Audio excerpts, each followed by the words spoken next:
en sigle qui est chers compatriotes.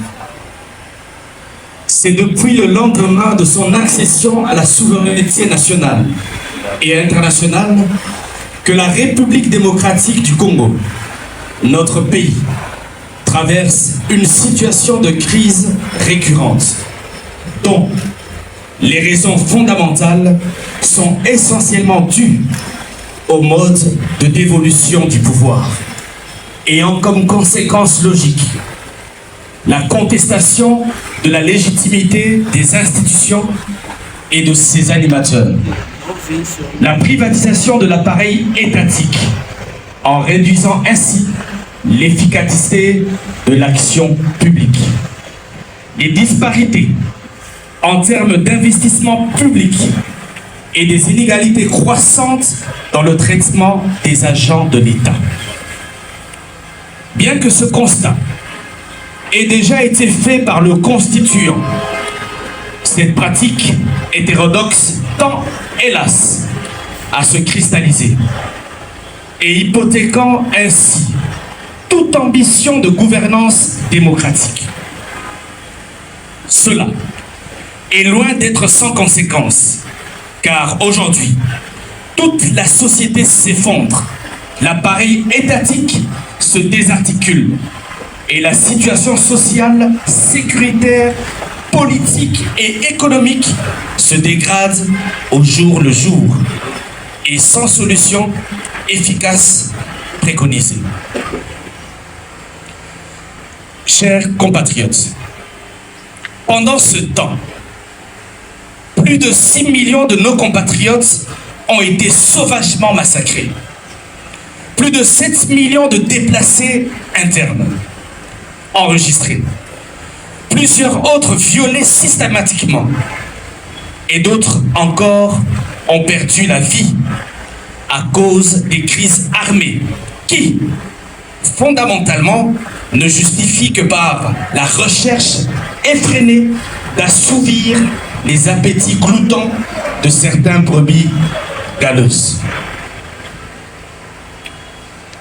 Une situation qui perdure sous l'œil impuissant et complice non seulement de la classe dirigeante, mais aussi de l'ancienne classe politique de manière générale.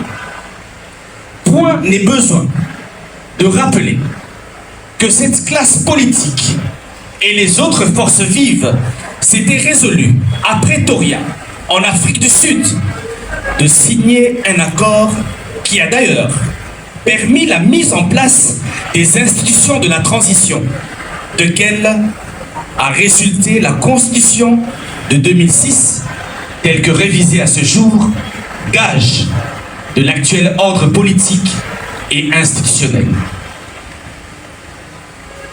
Chers compatriotes, il se constate que cette classe politique ancienne continue à garder encore son cordon ombilical avec ses anciens maîtres qui ne jurent que sur l'affaiblissement de notre République et pour ainsi accélérer le processus de la balkanisation de notre beau pays.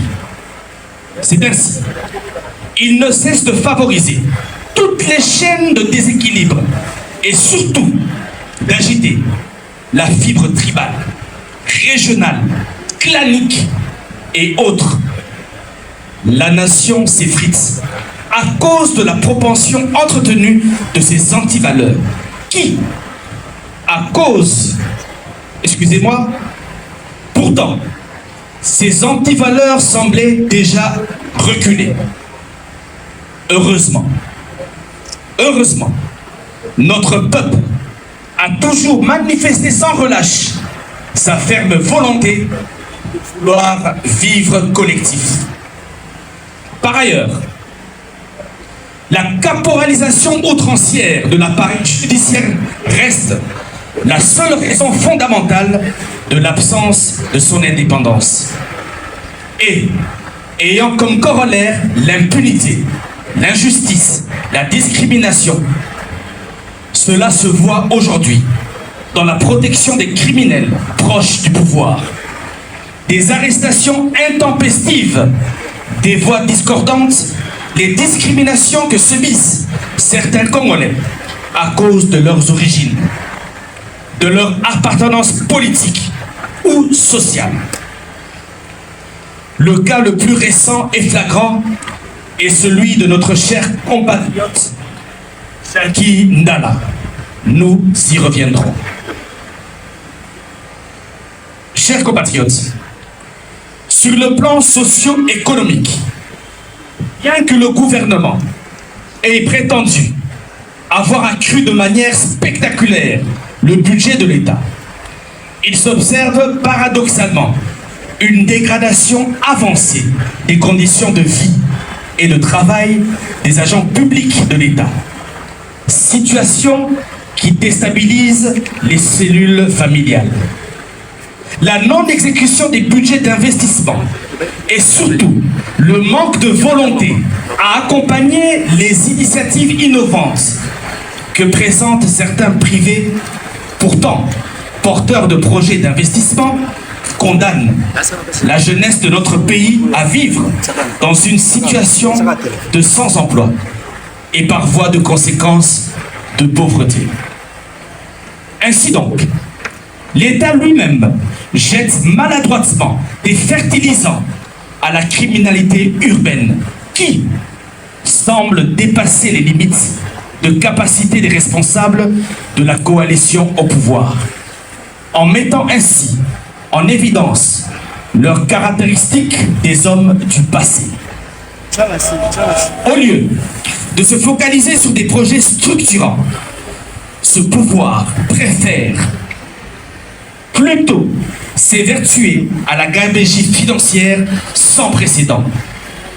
Plusieurs scandales ont été décriés, mais sans remords dans le chef de ces derniers.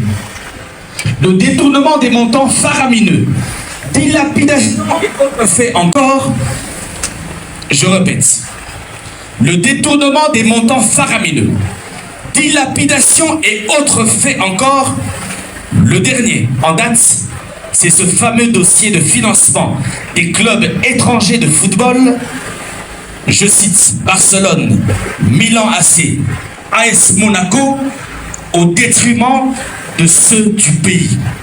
C'est scandaleux. Pendant ce temps, nos infrastructures sportives sont totalement délabrées et nos différents championnats nationaux et provinciaux, l'INAP Foot et FKIN, pour ne citer que cela, souffrent d'un manque de financement criant. C'est scandaleux. Chers compatriotes, c'est à cause de cette quasi-absence de politique cohérente que le pays reste dans une situation de sous-emploi et la jeunesse congolaise qui devient désemparée et est condamnée à vivre dans l'incertitude d'un lendemain meilleur. En même temps, ces dirigeants continuent à se perpétuer dans une opulence déconcertante, ce qui revient à dire que la paupérisation de la population est la raison principale de leur enrichissement insolent. Cela justifie en effet les détournements systémiques et systématiques que déplore l'opinion nationale et internationale à l'égard de ces impénitents. Le déficit criant d'infrastructures de base et l'enclavement des zones vitales du pays, le faible taux d'accès en eau potable, en électricité ou autres services essentiels, l'inaccessibilité aux soins de santé de qualité, le faible taux d'employabilité et de sécurité sociale, la profondeur et la sévérité de la pauvreté de la population devaient en réalité constituer la priorité de tout gouvernement sérieux et compétent. Je répète, la priorité de tout gouvernement sérieux et compétent. Hélas, c'est le cadet de leurs soucis. Face à cette quasi-incompétence, aucune alternative n'est garantie par le reste de la classe politique. Cette situation dramatique ne peut laisser perplexes des âmes bien constituées. C'est pourquoi nous, signataires de la présente déclaration, engagés à fédérer de manière urgente toutes les forces nouvelles de l'opposition et des énergies nouvelles porteuses d'espoir pour un Congo digne, dans le but de servir la nation autrement et d'affirmer le changement tant souhaité par notre peuple.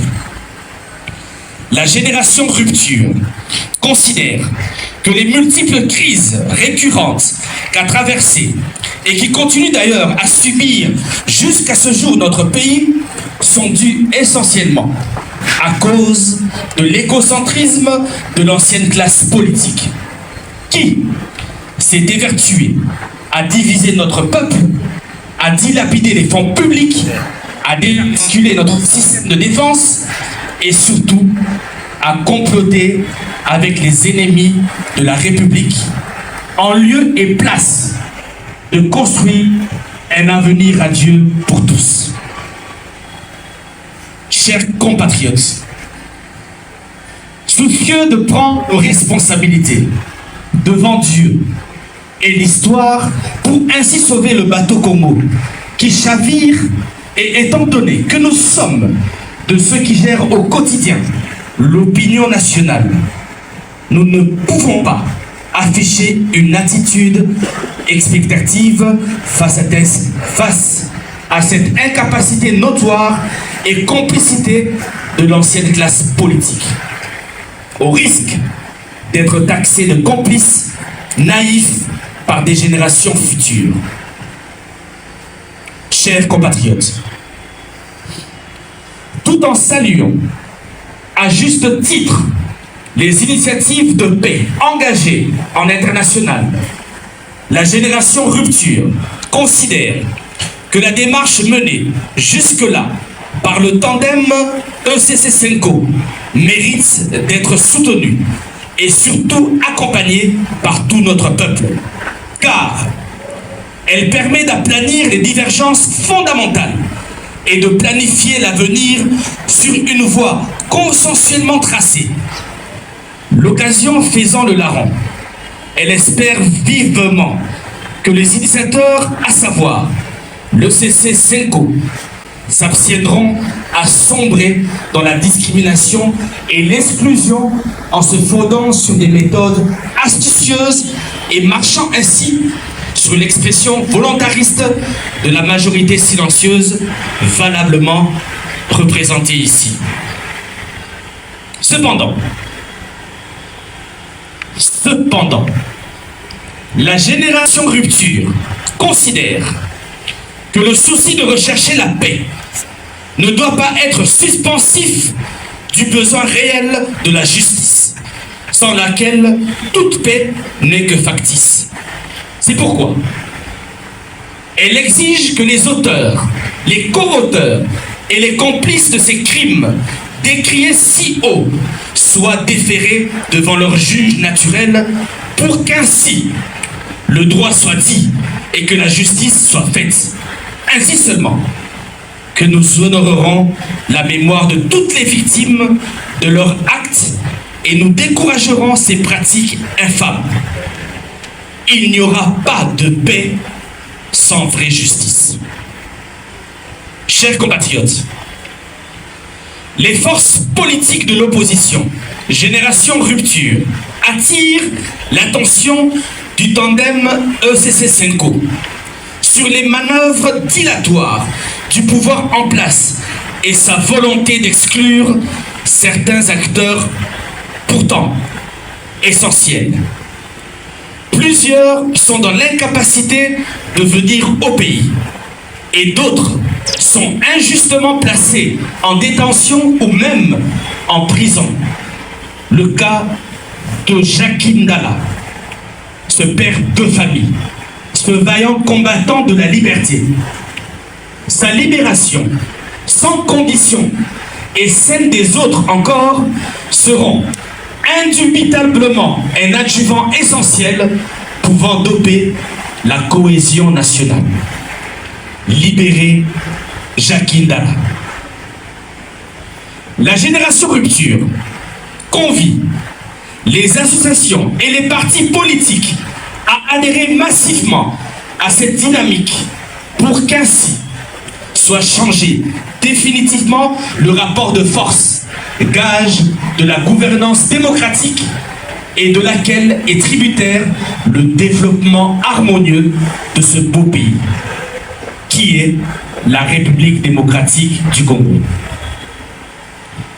Chers compatriotes, la génération Rupture rappelle au peuple congolais en général et singulièrement à la jeunesse que l'heure des lamentations est passée.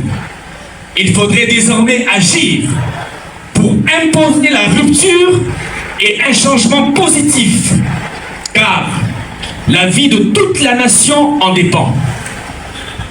Que la majorité silencieuse sorte de son carcan pour ainsi se constituer en bouclier de la démocratie et de la bonne gouvernance. Rompons ensemble les chaînes de la corruption, de l'injustice, de l'incompétence, de la mauvaise gestion, de l'insécurité généralisée, de la pauvreté, de la dictature, du tribalisme, du clanisme, du népotisme.